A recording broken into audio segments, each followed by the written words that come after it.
Chapter 7, Mishnah 2. This Mishnah lists the types of corpse tuma for which a Nazir must perform the ritual of shaving for tuma, taught in Chapter 6, Mishnah 6.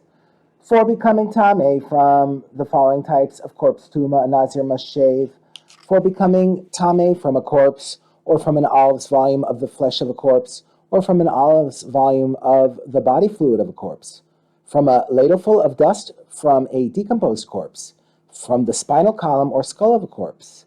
From a limb, stripped of most of its flesh, that was detached from a corpse, or from a living person, if it still has enough flesh left on it that, had it been attached to a living person, the flesh could have grown back over the whole limb. From half a cov of bones from a corpse, or from half a log of blood from a corpse.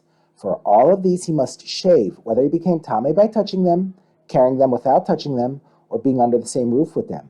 And a Nazir also shaves for becoming tameh from a bone the size of a barley corn, but only if he became tameh by touching it or carrying it.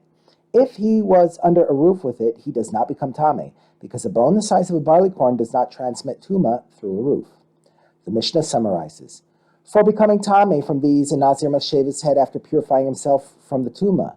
He must therefore be sprinkled with the purification water of the parah adumah on the 3rd and 7th days after he became tameh, like any other person who needs to become tahor from a corpse tuma. And he forfeits the previous days that he had already observed of his Nazirus, and he must start his term all over again.